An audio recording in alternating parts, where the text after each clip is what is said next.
Tonight on CBC Vancouver News. It's hard to believe that a year ago today our entire lives changed. 1 year after the massive fire that wiped out Lytton, residents gathered to reunite, remember, and look to rebuild.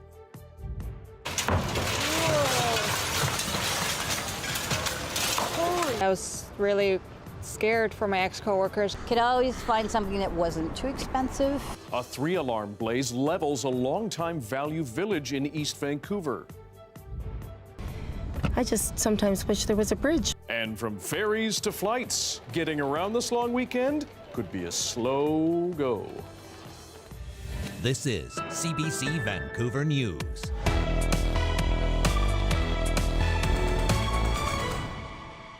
Good evening, I'm Dan Burritt. Thanks for joining us. 1 year has now passed since an unstoppable fire ripped through the village of Lytton.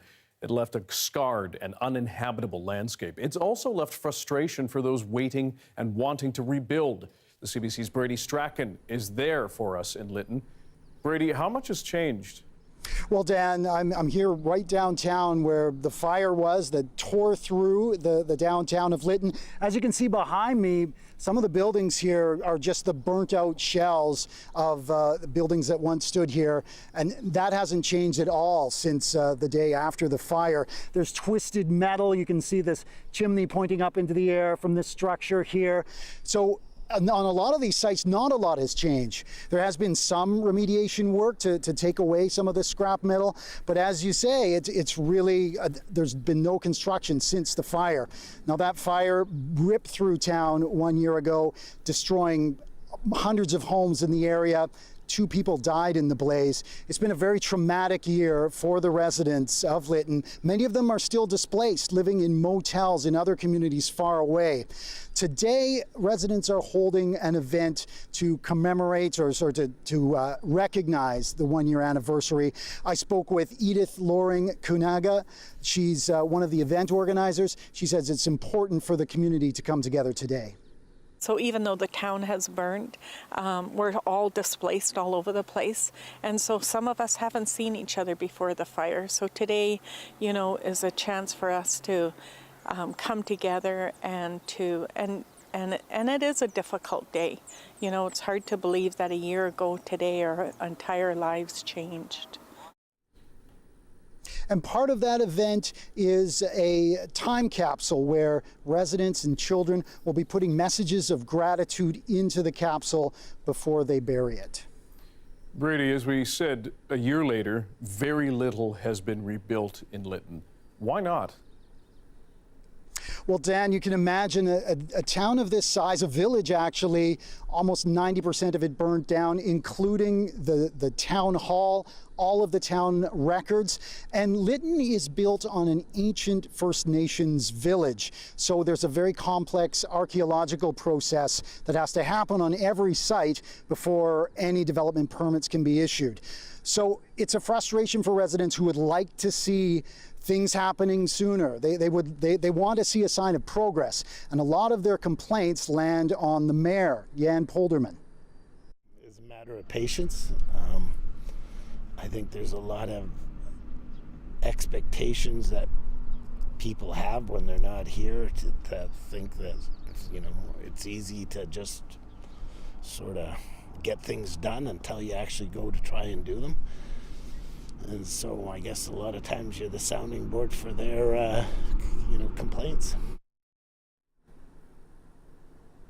So there is some signs of progress. Both the federal and provincial governments have promised more than $10 million for the rebuild.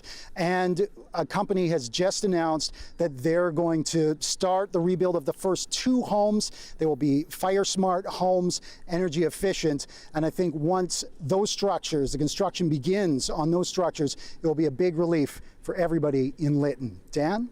The CBC's Brady Strachan in Lytton. As Brady just mentioned, many in that community came together for a sweet but somber gathering today. Some seeing each other for the first time since the fire.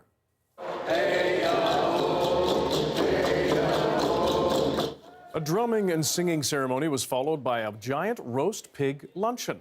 That time capsule filled with art, letters, and painted stones. The images depicting those who helped out over the past year.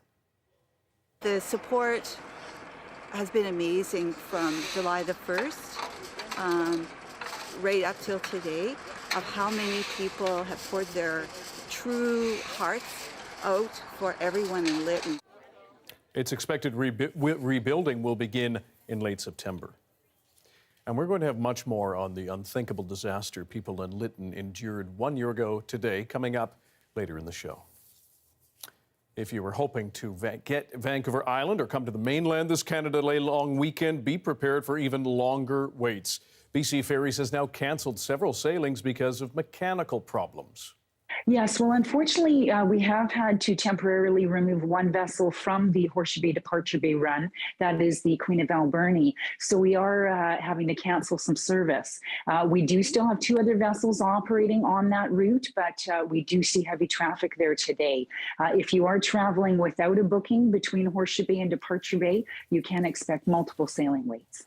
BC Ferries says 8 sailings between Departure Bay and Horseshoe Bay have been canceled. Following repairs on the Queen of Alberni yesterday, another issue was found that needed critical attention, so it's docked for now. The cancellations have meant a big increase in traffic in Tsawwassen. I just sometimes wish there was a bridge, but probably not in my lifetime. It's nice and sunny, so I can't complain. We're probably going to miss this ferry, I don't know. No, we'll see. We'll see. The BC Ferries crew are working for us. They're out here on the hot tarmac, moving us forward, packing us in, and getting us moving. BC Ferries says significant repairs means there's a possibility of further service cancellations tomorrow as well.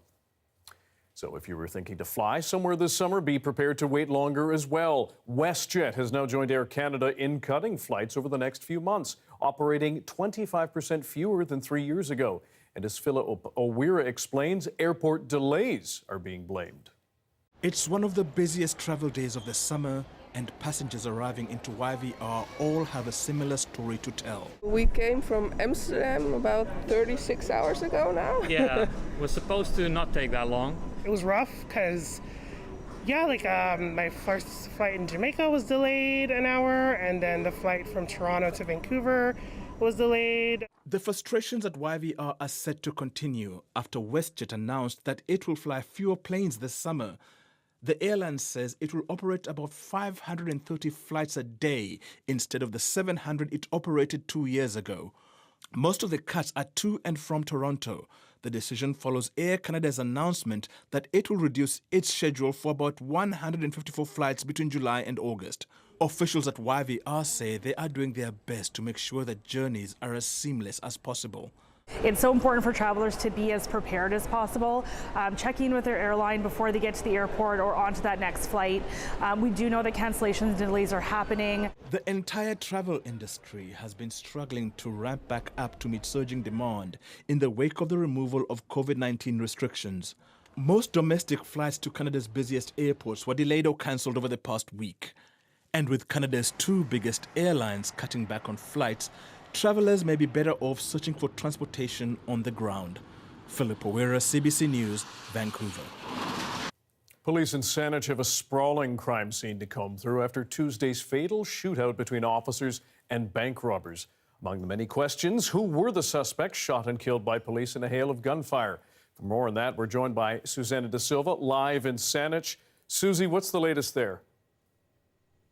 Well, Dan, I'll give you some perspective in terms of where we are right now. We're just up the street from the bank where the shooting took place. It's just behind those bushes over my right-hand shoulder. But up the road there, you can see some flashing lights. And in that area, there has been a very large police operation this afternoon. A number of blocks have been closed off. Heavily armed police officers could be seen walking around the streets. Now, police say they were looking into a report of a suspicious person, that one person has been taken into custody, that they don't believe the public is at risk at this point, but did not say if in fact it was related to Tuesday's shooting. Of course, this big response, understandable given the events that happened here. Now, police did provide an update this afternoon, though they did not take any questions and read from a prepared statement. They said trying to provide a few more details than what they were able to give yesterday. So from what we understand from what they said today, that the first calls came in at 11:02, that there were armed suspects inside the bank. A number of police, different forms of police, responded to the scene, that the ERT team happened to be nearby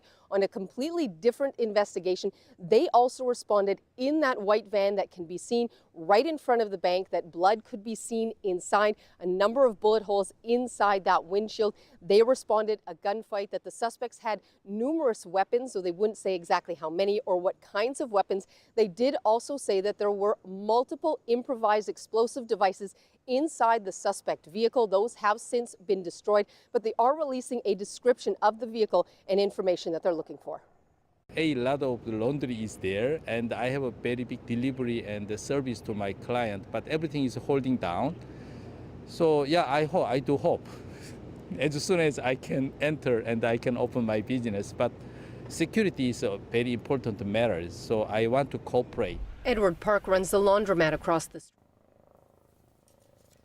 Now, apologies there, that was the wrong clip that played there, but it is a vehicle, it is a white vehicle that had black stripes on the roof and the hood of the car. So they are trying to find any information, anyone who sees that vehicle or has seen it before, is familiar with it, has any information who that might be. They say they continue to work with the coroner service to try to identify exactly who the suspects were. They didn't release any information. They, of course, still are entertaining the possibility that there is a third suspect out there. As for the officers, 3 of them, of course, have been released now from hospital, but there is another 3 that still remain.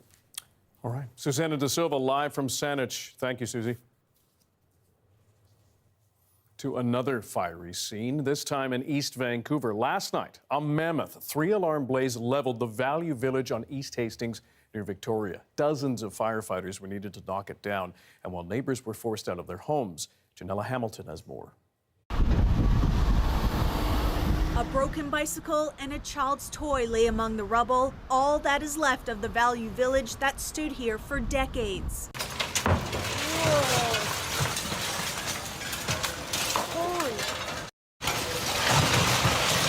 The longtime community staple destroyed by a massive fire late Wednesday night. A day later, crews were still dousing hot spots. Because of the fuels inside, we saw a large amount of heat, a large amount of flames already coming out of the buildings. And that was before our arrival. We had numerous calls for smoke across the city, so it was very problematic for a lot of residences as well in the area. Sadie Morris lives in a building behind the now leveled store. You can see the smoke. The flames are crazy, and we were glad the wind was blowing that way, because if it blew this way, we were worried about the ambers coming onto our building. Nora Holtby says neighbors jumped into action. We have a big cedar roof deck, so they were going up with the hose, and as much of the area of our roof as they could reach, they were wetting it down. As a precaution, because initially there were huge sparks shooting up into the air. Vancouver Fire says dozens of residents who live nearby were evacuated from their homes, including Indigenous elders, seniors, and kids. A handful of those residents were displaced from their homes. Some of the residents we spoke to say they had been without power for more than 12 hours. Morris, who uses a wheelchair, had to wait outside her home until the power was turned back on. Thankfully, it's not the heat wave, and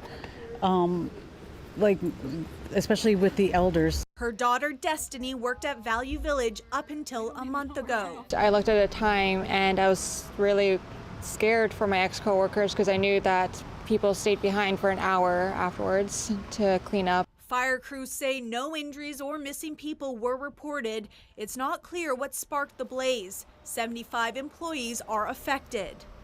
Holtby says the loss of Value Village will hit the community hard. There were a lot of seniors that would go there to do a little bit of shopping because you could always find something that wasn't too expensive.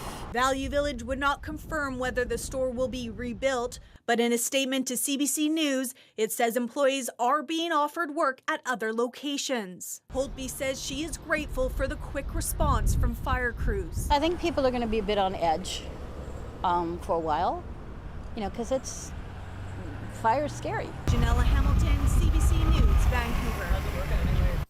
Residents of Barnston Island in Surrey have been placed on an evacuation alert because of rising floodwaters. As a precautionary measure, we've placed Barnston Island under an evacuation alert. Residents are not required to leave the island at this time, but there is a potential for an evacuation order to be put into place over the weekend due to rising Fraser River flows. Metro Vancouver officials say water levels continue to rise rapidly. About 150 people live on the island community, which is nestled on the Fraser between Surrey and Pitt Meadows. They're being told to be ready to leave at a moment's notice. A local state of emergency has been declared, and that's restricting ferry access to the island. Meteorologist Johanna Wagstaffe joins us now with a forecast. Joe, quite a day. We've got this lovely blue sky, but still those flood worries. It's true, Dan, and we're going to be watching that for a few more days because even though this summer stretch lines up nicely with our long weekend, we're not talking extreme temperatures. There is a rain event that will cap off this run that I want to talk about in a bit. But first of all, let me show you the temperatures across the south coast right now. 21 at YVR, a nice bump up by about 2 to 3 degrees in through Metro Vancouver from yesterday. The sun shines out, 23 out towards Abbotsford. We're feeling that sunshine and the warmth across most of the province today. Here's a quick look at tomorrow's highs. A couple of degrees warmer still. So Friday, if you've got the holiday into Saturday, the peak of this nice little stretch. And really temperatures are only a degree or two above our seasonal. Lots of sunshine today across the south coast. But I do want to talk briefly about the rain that's moving into Prince George tomorrow, Dan, and a bigger rain event later on in the forecast that's coming up. Okay. Thanks very much, Joe. You're welcome. Throughout the show tonight, we're bringing you firsthand accounts from people in Lytton about that fateful day 1 year ago when fire leveled their village. The CBC's Tom Popick spoke with a First Nations man who spotted the fire minutes after it started. My name is Fabian Duncan, and I work down at the train bridge, the EOC. It was like 4:30, 4:25. When that coal train went by, and I saw fire coming from the creek, down the creek from where we are, the train tracks, along the train tracks, all on this outside there. That's how close it was. The one guy, the fire guy, said it was an arm length away. When I got into town up by the grocery store, the Chinese museum was already on fire. What do you think started the fire? The train. They said the fire jumped the Thompson River. That's when I ran for my 2 kids. So I always say when I ask people who interview us, do you ever have to run from fire? Leave everything behind. Run. Fucking town's gone, even though it was small and some people, it was our town, man. It's where we lived. It's my home. I'm in the Cluckbucks. That means people of the river. I am from this area. I am what these mountains and this river make us. It was hard to see it. What was the hardest part? Just the realization of this is where ground zero was. 25 years later, we look at the handover of Hong Kong in 1997 as Beijing cracks down today. Stay with us.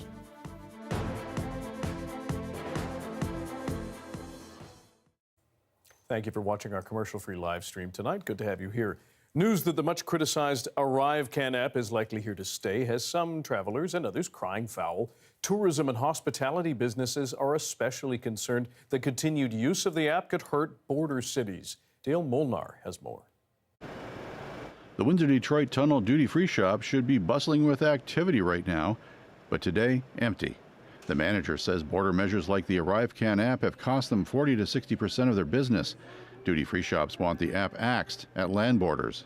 Our business couldn't be more decimated, and we will never move forward if this app is not completely eliminated. ArriveCan was introduced to make sure travelers were vaccinated. Yesterday, Public Safety Minister Marco Mendicino indicated the government intends to keep the app for other purposes. The president of the Tourism Industry Association says she has heard from the Transport Minister and a CBSA officer that the CBSA intends to modify it so travelers can declare the goods they buy in the States with the app. Whether or not that's going to be used at the land border or not, we're not clear on that at this point. But anything that slows down the movement of people back and forth across the Canada-US land border is not going to be helpful. A Windsor concert promoter and owner of hospitality businesses believes the government also wants to eliminate CBSA jobs with the app and says the app deters day trippers from coming over. The person who's sitting in Detroit or Ann Arbor, or the group of friends that's hanging out at 6 o'clock at a barbecue and says, hey, let's drive to Windsor. We're continuing to make it more and more difficult for those same day travelers to get here.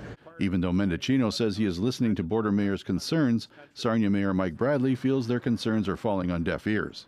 And it's very discouraging as we head into the July 1st, 4th weekend and then into the holiday weekends this summer, that we have a direct barrier that will keep Americans from coming over here as tourists. They're not going to go through that whole process just to make a trip to Canada. Beth Potter of the Tourism Association isn't totally against the app, but says there needs to be more discussion between the two countries in how to effectively move people across the border. Those in the tourism sector are hoping the federal government can at least ease some restrictions just ahead of this weekend's beginning of the heavy tourist season. Dale Molnar, CBC News, Windsor.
As Canadians prepare to mark Canada Day, a major milestone is also being noted halfway around the world. July 1st is the 25th anniversary of the handover of Hong Kong back to China. Reporter Bernice Chan looks at how Hong Kong has changed since 1997.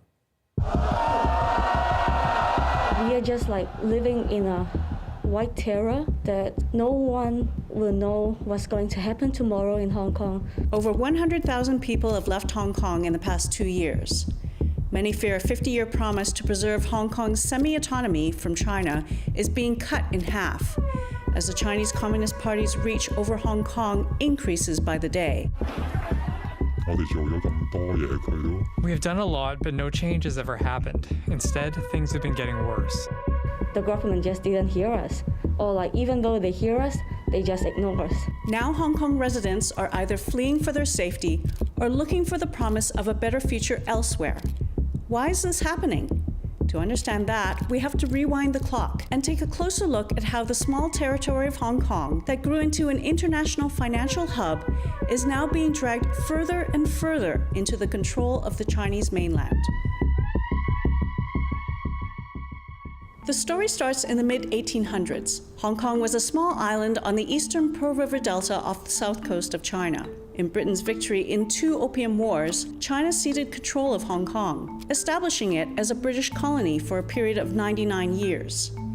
In that time, the city became one of the freest economies in the world, with a robust legal system and a vibrant media. On July 1st, 1997, the British formally handed over Hong Kong back to China, but under a special agreement. They called it One Country, Two Systems. China promised that Hong Kong would keep its rights and freedoms by establishing a system where the territory could be semi-autonomous from China, allowing for liberties like rule of law, freedom of the press, and freedom of speech, something that Communist China does not allow on the Chinese mainland. But this wasn't supposed to last forever. The agreement stated that the One Country, Two Systems promise would be in place for at least 50 years. Now, 2022 marks the 25th anniversary of the handover. And even only at the halfway point, Hong Kong has completely changed. You know, it would not be tolerated for Hong Kong to be a place where people could publish books and post things on the internet, you know, highly critical of the Communist Party. Though not a true democracy, Hong Kong residents exercised the power of peaceful protest to voice their dissatisfaction to the government. Like in 1989, when Hong Kongers came out in collective grief after the Tiananmen Square massacre. In 2003, 500,000 people successfully protested a government bill that would infringe on their rights and freedoms. And in 2014, the so-called Umbrella Movement, where protesters peacefully occupied parts of the city for 79 days after Beijing reneged on a promise of granting universal suffrage. It all came to a head in 2019 when a proposed extradition bill sparked mass outcry, which saw 2 million people protesting on the streets. It was a spontaneous, public, very widespread, popular reaction to the proposal of the Hong Kong government to implement a law that would make it possible for the first time to extradite people, you know, accused of crimes, to extradite them from the Hong Kong justice system to the mainland justice system. The scale of these 2019 demonstrations were unlike anything that had come before. Those who participated now fear persecution, even after fleeing Hong Kong. To protect their identities, we are not using their real names. First of all, it's super hot, like it's so warm because it's like in a very deep summer. And then everyone was sweating, it was super noisy. Everyone was chanting slogans. You had violent clashes between the police and protesters. Tear gas and rubber bullets were flying around, and there were also water cannons. Initially, I thought the government would listen to peaceful protesters and scrap the extradition bill, but it turned out that it didn't listen at all. You would think that any responsive government would need to respond to the sentiments of the people, and they would have to adjust their policies accordingly. Over a year after the protests came a major tipping point.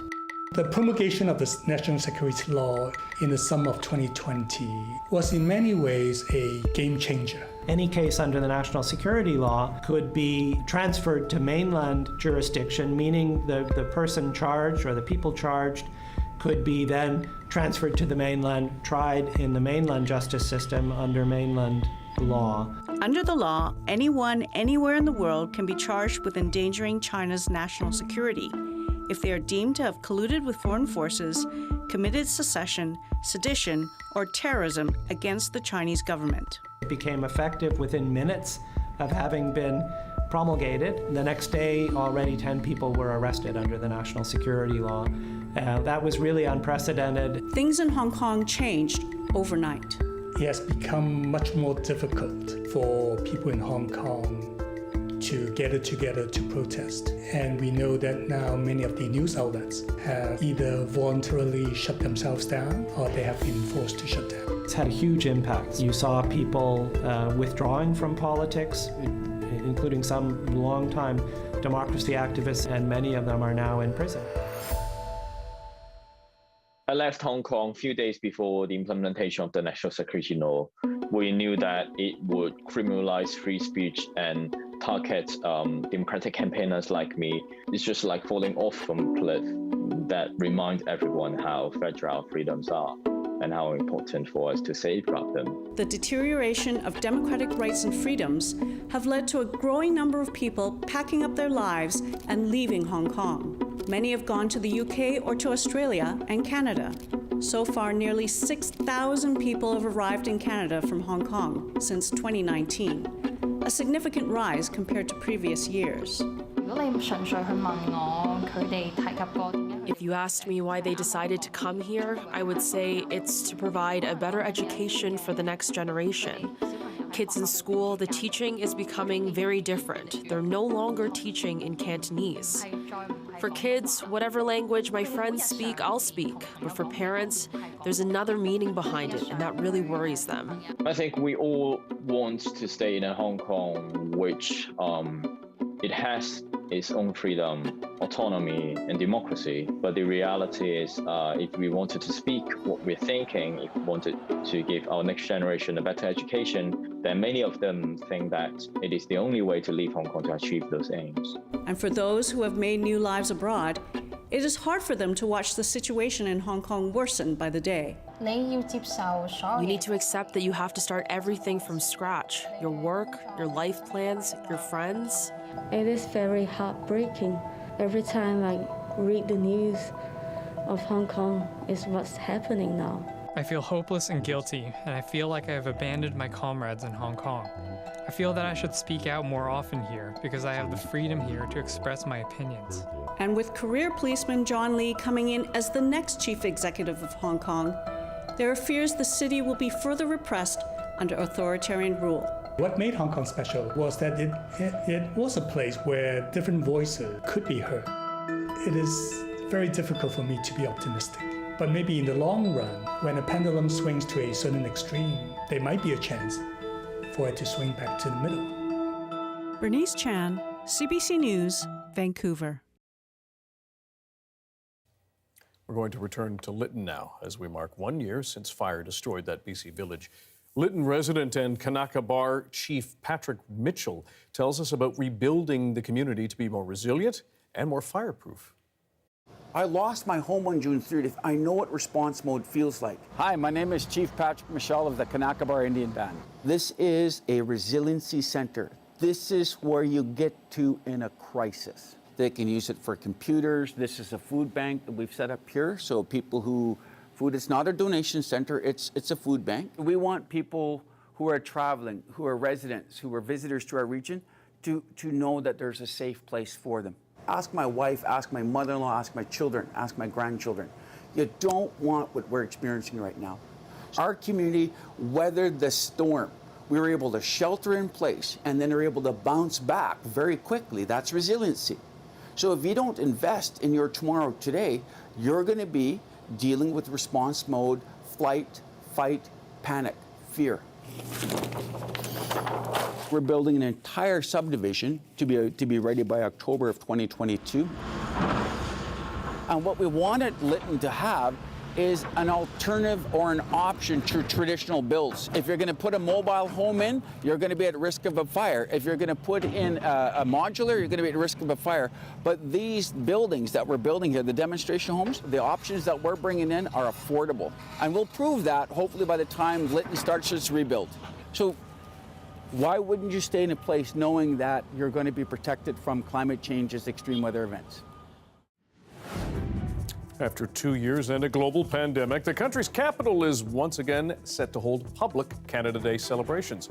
We're going to take you behind the scenes and tell you why some people are not there to celebrate. Stick around.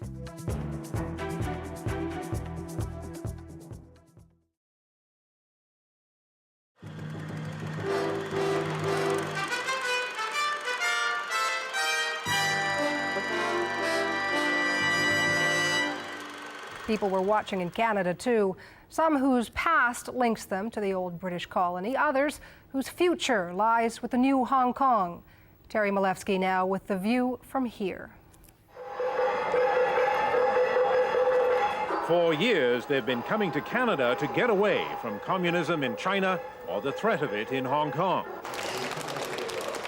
Even so, Chinese Canadians celebrated the handover of Hong Kong and fought back tears of pride as they saw the red flag rise. It's a very moving moment, to us. Both sadness and we, at the same time, we feel proud. As a nation of China, they should be proud of it. Only a few small protests were held to mark the occasion. A statement was read in Vancouver. Only a handful of people showed up in Toronto, and just one protester appeared at the Chinese embassy in Ottawa.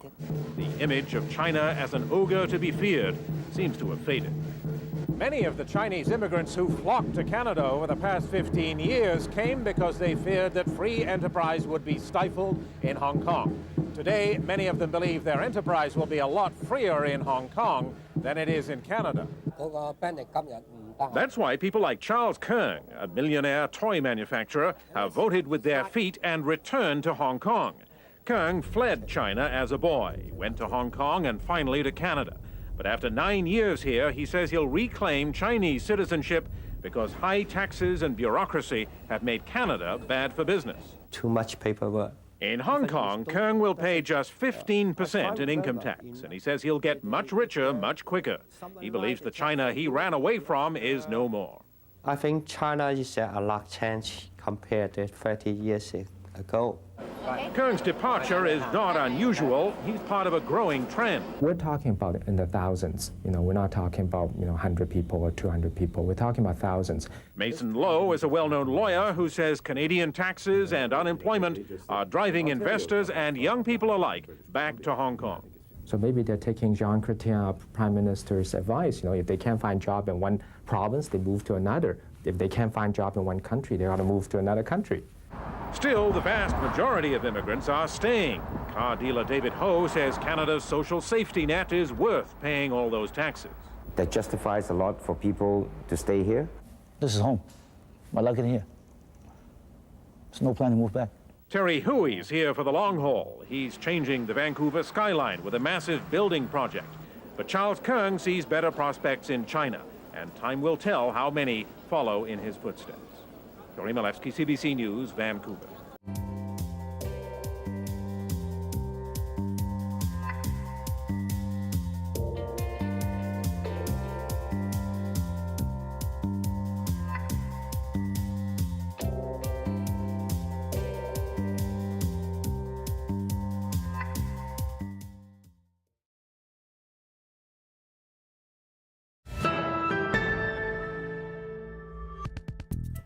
Back to our top story now. 1 year after fire ravaged the community, Lytton evacuees came together today to mark the somber anniversary. I think we were the first community in BC to lose a whole community, and the government was not prepared. Recovery and cleanup efforts are continuing in the village where debris removal is underway, but officials say they may allow rebuilding to begin in September. The CBC's Tom Popek joins us again with one woman's efforts to ensure Lytton's Chinese History Museum is not forgotten. This after the fire destroyed the building and most of the 1,600 artifacts it housed. Teapot that made it through in one piece. I'm Lorna Fandridge, and I was the owner and the curator of the Lytton Chinese History Museum. In here is a tiny little pot that would have held medicine. If I clean them up, some of them will be able to be right in the museum. Some of them will just tell the fire story. That's the intent at this point with most of this stuff. How much do you think you lost altogether? I know I lost 1,600 pieces. The Chinese history was basically forgotten here. Before the museum was put up, if you asked anybody about the Chinese here, they would say, oh yeah, they worked on the railway and there were some miners here, but there was never a third sentence even in Lytton, people didn't know that Chinese joss house or temple was here. I am planning to rebuild, and I decided that almost right away. My husband Bernie and I choose to live here. We want it to be a community again. And so I wanted to put our building back up just so, we're not one of the ones that gave up on Lytton and left. So it was important to me to make sure that we rebuilt. And then this. So we would have saved these because we didn't know if we'd find any pieces that are better. I don't want to see us becoming a subdivision. I'd like to see us rebuilding with the individuality we had before, including more of the history, perhaps having more displays of what was. But yeah, it's hugely important for everybody in town, not only the Indigenous community, but the settler community, and also, I guess in my small way, the Chinese community. Let's go back to the CBC's Susanna Da Silva, who is in Saanich. We've cleared up some technical difficulties earlier in the show. Susanna, police continue to comb through the scene of Tuesday's fatal shootout between officers and bank robbers there. The police operation has been very jarring for residents, as we've heard. What are you hearing from neighbors and local businesses? Yeah, it has been very jarring. That's a good description for it. A lot of people still find it unsettling, they say. And we've heard from police talk about, how amazing it is, given the firepower, the number of firearms that were fired, the shots that you could hear in the videos that we have seen, that nobody else was hurt besides those 6 officers who were injured in the line of duty. And we've spoken to a business owner who is now realizing, he says, just how lucky he was. Now, he operates a laundromat, which is just across the street from the bank. Now, he he says he could see that police were undertaking some sort of operation, and he could see a suspect standing in the window of the bank holding a large weapon. He went to the back to stop their operation, tell his employees to get down. That's when the bullets started flying. They were then evacuated. Now, earlier today, he was told he would not be allowed to go back into his business, that it was a crime scene. A number of other ones have been allowed to go back in. But he has since learned from police that, in fact, a bullet did enter his business, that it traveled through a wall and landed in a blanket on a shelf above where they were staying. And it is very unsettling news. Just very close, almost just we lay down in the wall. Actually, the bullet get through. So we just lay down under the bullet. That is the reality. So I didn't know that before, so I was not so terrified. However, today when I was told, oh my gosh, yeah, we were very lucky. Yeah, if it goes to lawyer, not the issues of the breaking glass, but the issues of it may get through. Because it gets through and lose the power, then it stops. But if it hit the glass, it may have still power to go forward and hit something. Or someone. I don't even think about that. But anyhow, it was so terrifying. And so he is obviously very shaken by that. He said he was going to let his employees know just how close they came in this incident. He says he does hope to reopen soon, that he has business to carry on, but that he will try not to think about it while he's inside looking across at the bank across the street. So frightening for him, and similar stories from other businesses nearby. Dan? Susanna Da Silva live in Saanich tonight. Thank you, Susie.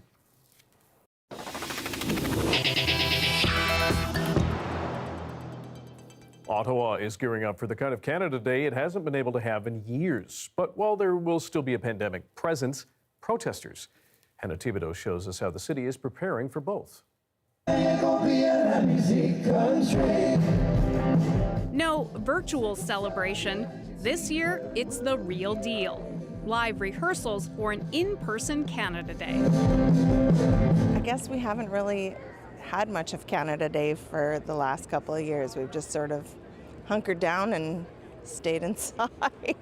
But security in this city will be tight at the main site and around Parliament Hill. Roads are blocked and metal detectors are checking everyone.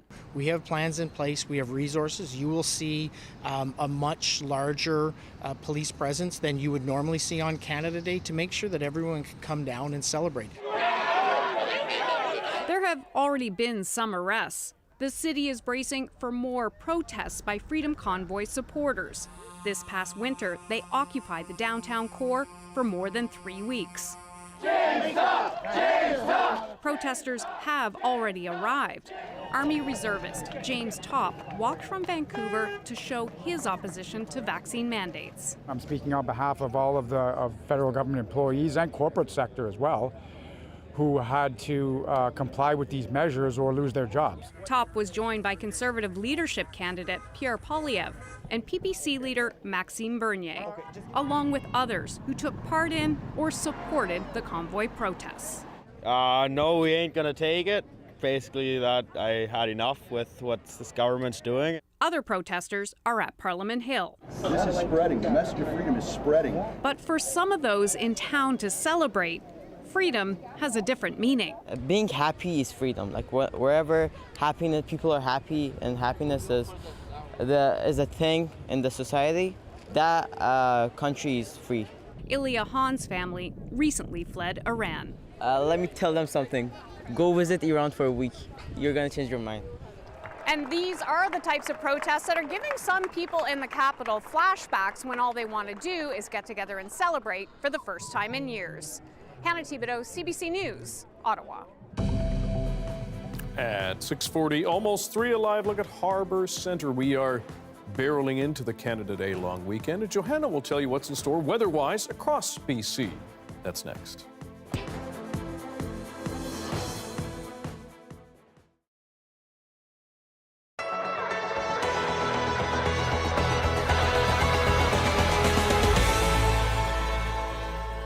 officers have issued 120 parking tickets and towed 28 vehicles located in a vehicle control zone that's in place for Canada Day events and demonstrations that are expected this weekend. Police say they issued several tickets to a small convoy of vehicles near Pinecrest and Highway 417 earlier today. Police say the vehicles have since left the city. Now, this is all part of increased efforts from police to prepare for Canada Day, which includes establishing a motor vehicle control zone in parts of the downtown core. No street parking will be allowed in this area, and there will be controlled access to roads near Parliament.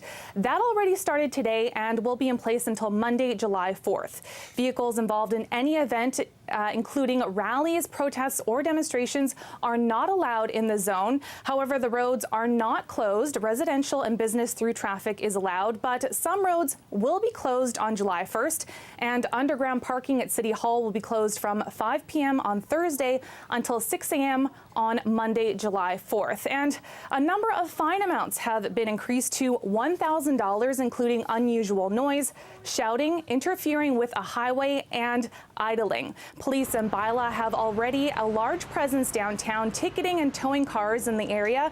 I spoke to some people about what they think about the parking plan from the city and police, including one man who already got a ticket. It happens. I saw the sign and just rolled the dice to drop something off to a client, and it is what it is. The gentleman was nice about it, explained to me where I need to go. But yeah, it's a big event this weekend, so it's on me. I think, they're enforcing the law. There's nothing wrong with that. It's just that they should give the citizen, a chance instead of towing their cars right away, That's the downside of it, I understand the signs were up since yesterday, but it doesn't mean that they give them the right just to tow cars right away. I felt bad for them. I just seeing a lot of people getting towed. I didn't see tickets. I just saw getting towed the whole day, so I felt bad for them. If they live here, they should know where not to park, right? So if they're parked illegally, then they should be ticketed and towed. I think they don't want the same thing to happen in the winter is the main thing. And I would say I am glad that they're doing it. People's freedom to protest kind of stops where other people's freedoms start. So it's good that we're putting a boundary to that. If they have to tow because of Canada Day weekend and the protests and stuff like that, it's been in the news. This isn't a surprise that this is all coming. Interim Police Chief Steve Bell says the parking enforcement is to help people understand what is going to be expected on Friday, and police have called in additional resources to cover the Canada Day celebrations as well. We're trying to be really clear with everyone. We have plans in place. We have resources. You will see a much larger police presence than you would normally see on Canada Day to make sure that everyone can come down and celebrate.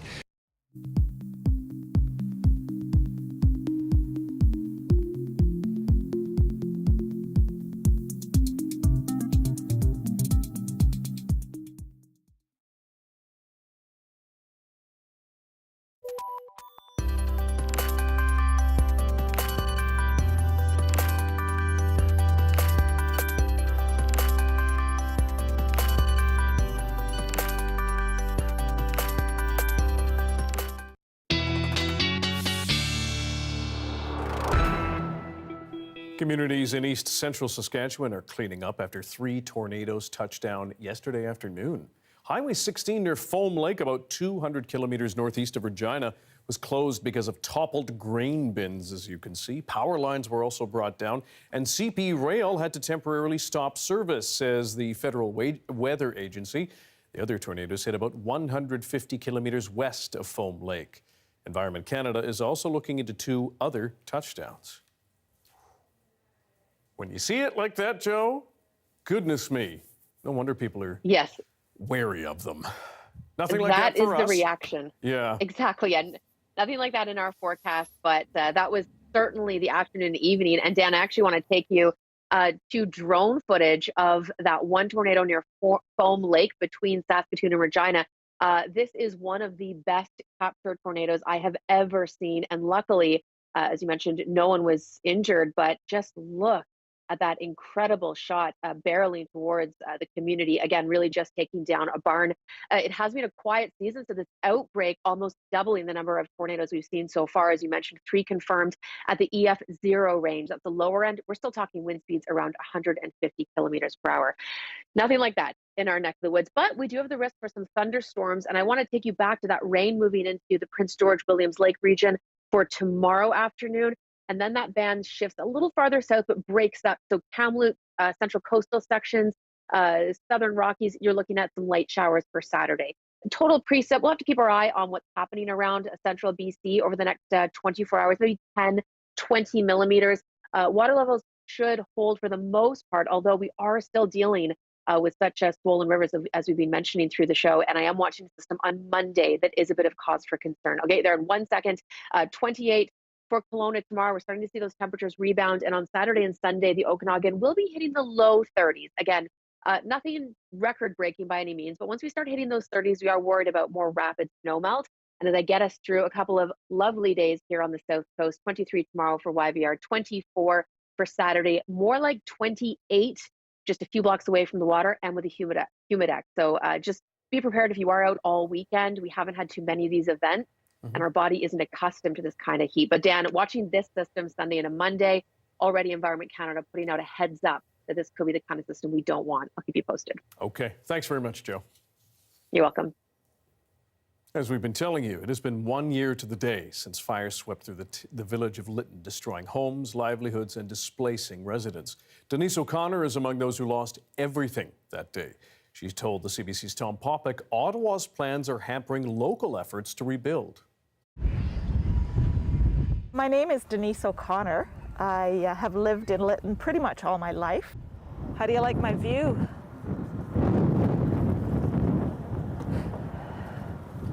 Come on this way. That's the roof. You can see the old bicycle frame that we had in the garage there. That's what remains of my cherry tree. It looks like a Halloween tree, doesn't it? And we know that everybody handles trauma in their own way. Personally, I'm not struggling with it. I don't believe, I'm sure I am, but I don't see myself as struggling with the trauma piece. I have good memories, right? And I think of things I owned and I had, but I always revert back to, why is this not cleaned up yet? Why is this taking so long? We're a political pawn, building the model community that Minister Sajan said that the people have been asking for. We haven't been asking for a community that's net zero or a model community for the world to look to. The people that I've talked to, the residents around here, are saying we just want to build our town back. We don't want to have those conditions put on it. I want a home back again, right? I look at the 1 year anniversary as just being another day, and I just want to get on with it. I just want to get on with the cleanup. We just want to get on with our lives. Coming up next, 1 year after fires swept through Lytton, residents are reflecting on the lessons learned. One last return to Lytton after the break.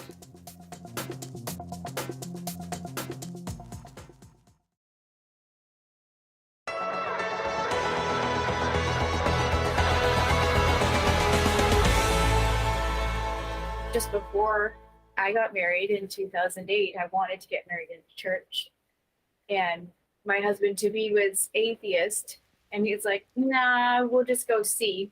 And it just so happened to be the day that our minister said that anyone who was not okay with queer community and gay marriage and being openly accepting could get up and leave now. And a bunch of people did. It was not unexpected. Here, there is a lot of open homophobia. And that has been the case up until just before COVID, and then it slowly started changing. The community in Bashaw has been very affirming for quite a bit longer. We make a point of Jesus never talked about tolerating people. He just talked about loving them and accepting them for who they are. And I think the more we talk about that, the more we try and have that be part of all that we do in the community. I think people are responding to that. We focus a lot on doing community things and connecting with people in the community. And the more that we did that, the more we realized we really want to go beyond just saying, hey, we're a church and we're open to anybody. And so actually the very first thing we did was we painted the rainbow sidewalk in front of the door. And then that started more of a conversation. When Reverend King does pride things or different things like that, I want to join in, and I want to help them with things, even though those aren't my beliefs. I still want to help them do their community things. The more members of the community with us, the better. I grew up in the United Church, so so it feels good to have somebody there with us who's not afraid to stand there with us. It's one thing to say, well, you can have this room and, I think you guys are fine, but not ever standing up with us. But having him actually come with us in the parade, I think is a statement. It really says something about how accepting that church is. There are very definitely people in the community who were not super thrilled with the rainbow sidewalk, but we've also found that we do a lot of community things here, and when people come here, they seem to feel comfortable being here. We wanted people to feel like they belonged here. I think a lot of rural communities are way more diverse than they think. It's taken Ponoka a little bit longer. There's some very entrenched views here, but the more open you can be, the more you are willing to talk to people, the more they can start to see that you're really just another person and not scary.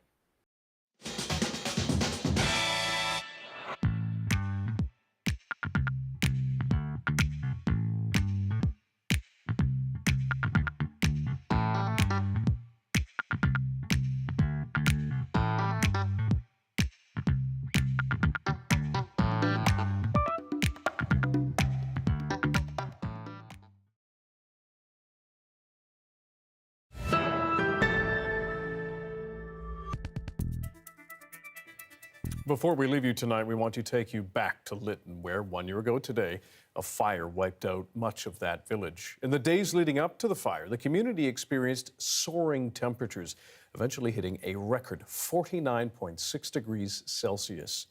Residents there spoke with Tom Popek about what they've learned in the days and months since so much of what they love went up in flames.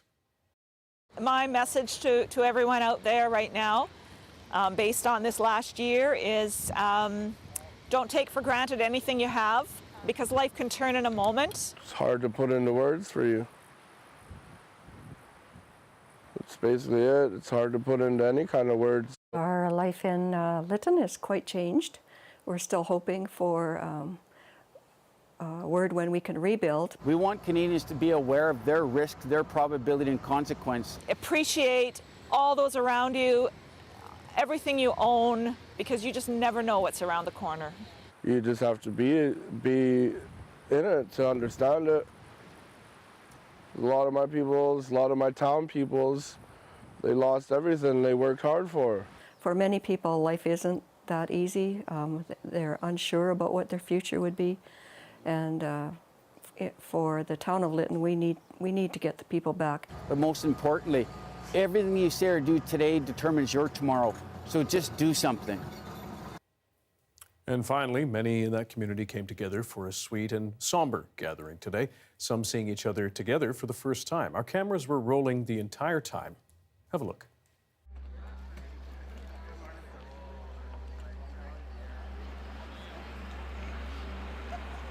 And then I have my younger son as well. Sure. Can I get one for him?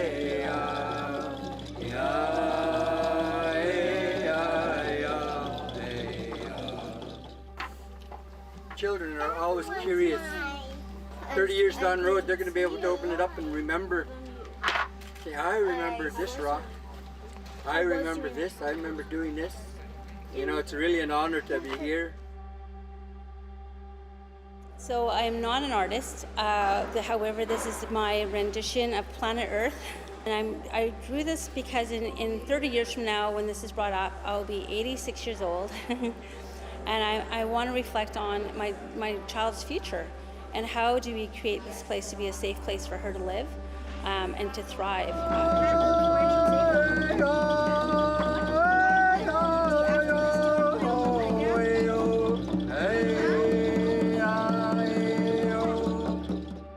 Put a little joke in there saying that if Tyson, like, because it'll be 30 years, right? So I put a necklace in there and a ring for his future girlfriends if he has one. So I don't have one. Oh my goodness, you might. Below here, this is your rock, is it? Yeah. There you go,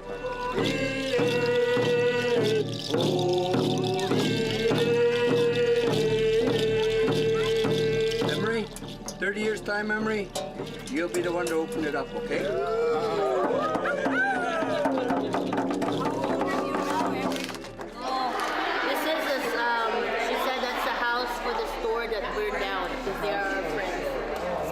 I think that's the AG, a house for the AG store that burned down.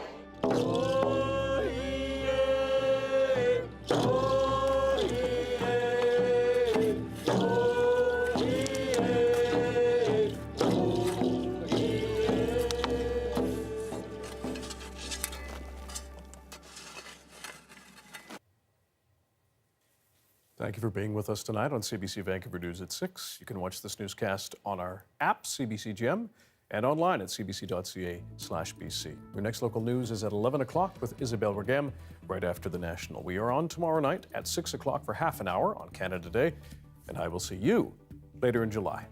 Good night.